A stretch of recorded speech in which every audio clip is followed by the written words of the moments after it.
اچھا یہاں پہ جو بایولوجی کے جو ٹیچرز بیٹھے ہوئے ہیں I am always interested in جو بایولوجی کے ٹیچرس ہیں، ہمیشہ مجھے دلچسپی رہتی ہے کیونکہ گھوم پھر کے بات کہیں نہ کہیں ایوولوشن کی طرف چلی جاتی ہے. تو میں جاننا چاہتا ہوں آپ لوگ کرتے کیا ہیں پھر؟ آیا یہ کتنے % ٹھیک ہے، اور اگر یہ غلط ہے تو کیوں غلط ہے؟ اس کا بہترین طریقہ یہ ہوتا ہے کہ اگر ہم اس کا کمپیریزن اسلام کے ساتھ کر دیں تو ایک کلیئر پکچر سامنے آ جاتی ہے. تو موسٹلی میں پڑھاتے ہوئے اس بات کا پورا ہم لوگ یہ خیال رکھتے ہیں کہ کہیں سائنس میں وہ والے پوائنٹ سامنے جو کہ تضاد پیدا کر رہے ہیں یا میچ نہیں کر رہے ہیں ہمارے پوائنٹ آف ویو سے، اسلامک پوائنٹ آف ویو سے یا قرآن کے ساتھ، تو بچوں کو کلیئر پکچر بتائی جائے کہ بیٹا ٹھیک ہے ہم پڑھ ضرور رہے ہیں لیکن ہمارا بلیف جو ہے وہ وہی ہے جو قرآن کہہ رہا ہے، جو اسلام کہہ رہا ہے. تو اس چیز کو کلیئر کٹ بتانا میرے خیال سے اس لیے بھی لازمی ہے کہ یہی بچے کل آگے جب یونیورسٹیز میں جائیں گے یا دوسری سوسائٹیز میں جائیں گے جہاں انہوں نے جا کے ڈیل کرنا ہے، تو کہیں ایسا خدا نہ خواستہ نہ ہو کہ ان کے مائنڈ میں یہ چیز پہلے سے بیٹھ چکی ہو کہ جو کنسیپٹ ہمیں ادر دین اسلام ملتا ہے، مختلف پوائنٹ آف ویو سے، مختلف کنسیپٹس ہیں، مختلف تھیریز ہیں جو ہمیں بتائی جاتی ہیں، تو کہیں یہ ہمارے اندر رس بچ نہ جائے اور کہیں ایسا نہ ہو کہ معاشرے میں اگلی نسل جو ہے خدا نہ خواستہ کوئی اس کو اپنے بلیف کا حصہ بنا لیں. تو میرا خیال ہے اس کے ساتھ سائنس کے ساتھ ساتھ اسلام کو لازمی ہائی لائٹ کرنا چاہیے، تب میرا خیال ہے پکچر جو ہے وہ کلیئر ہو جائے گی. With a lot of respect sir, میں اس چیز سے اگری نہیں کرتا کیونکہ ہم بیٹل آف نیریٹیوز کے سٹارٹ ہونے سے پہلے ہی اپنا میدان کنسیڈ کر دیتے ہیں ایوولوشن اور اسلام کو آمنے سامنے کھڑا کر کے. ایوولوشن اور اسلام کا آپس میں کوئی پرابلم نہیں ہے، ایوولوشن اور سائنس کا پرابلم ہے. جب میں کہتا ہوں کہ ایوولوشن اور اسلام کا پرابلم نہیں ہے تو اس کا مطلب یہ نہیں کہ یہ کمپیٹیبل ہیں، اس کا مطلب یہ ہے کہ اسلام ایوولوشن کو سیریس نہیں لیتا ہے because it's a mythology that sound scientific but it isn't.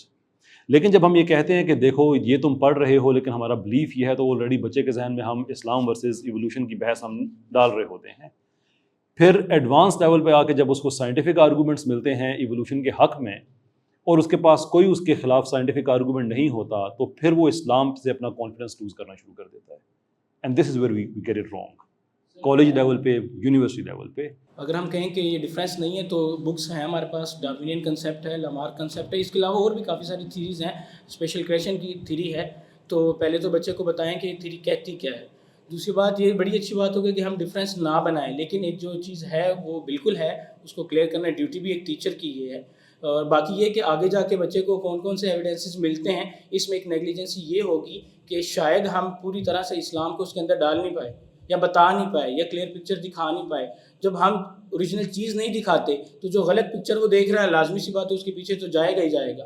تو پہلی ڈیوٹی یہ ہے کہ ٹیچر کلیئر کرے کہ دونوں میں ڈفرینس ہیں اور یہ ہیں. ہم نے بلیو کس پہ رکھنا ہے، نو ڈاؤٹ یہ ہمارا. پھر May I ask you something, sir?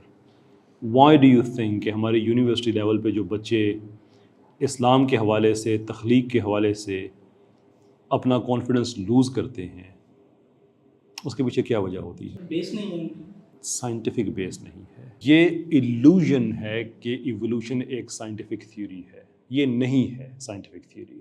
It کی ناٹ بی. ہمارا اصل کام یہ ہے کہ جب ہم ایوولوشنری تھیوری پڑھائیں تو ساتھ ان کو بتائیں کہ نیچرل سلیکشن کریٹو فورس نہیں ہے. اور یہ ہم کوئی اپنی طرف سے بات نہیں کہیں گے، یہ بات جو ایلیٹ سائنٹیفک پبلیکیشنز ہیں اس میں ریپیٹڈلی پبلش ہوتی ہے. یہ صرف اسکول کالج لیول کے پہ آتی نہیں ہے. دیر از ٹیکنیکل لٹریچر اور ایک عوامی لٹریچر جو کہ عام طور پہ سوشل میڈیا کے ذریعے سامنے آتا ہے. ہم اس سے ہمارا انٹرسٹ نہیں ہونا چاہیے. ہمارا انٹرسٹ ٹیکنیکل لٹریچر سے ہونا چاہیے کہ نیچر کریٹو فورس نہیں ہے، میوٹیشنز رینڈم نہیں ہے. دیر از نو سائنٹیفک ایویڈنس کی میوٹیشنز رینڈم ہوتی ہیں. انفیکٹ ہمارے پاس اس کے اپوزٹ ایویڈنس موجود ہے کہ جس کو ہم میوٹیشن کہتے ہیں، جو جینز کی ویریشنز ہوتی ہیں وہ پرپز بلڈ ہوتی ہیں. ابھی پچھلے سال ہی 3 ریسرچ پیپرز آئے ہیں جو کنفرم کر رہی ہیں کہ جس کو ہم میوٹیشن رینڈم کہہ رہے ہیں وہ رینڈم نہیں ہے، وہ تو ایک پرپز فل کر رہی ہے. اور اگر پرپز فل کر رہی ہے تو جب کوڈونز کے جب آپس میں چینج ہوتا ہے، for example A T C اور جی میں اگر اے ٹی سی آپس میں مل رہے ہیں and it has a different phenotypical effect, لیکن جب سی ٹی اے ملتے ہیں تو اس کا فینوٹیپیکل افیکٹ چینج ہو جاتا ہے. جو اسپیشیز کو پروٹیکٹ کر رہی ہے تو اپنا ایک پرپز سرو کر رہی ہے.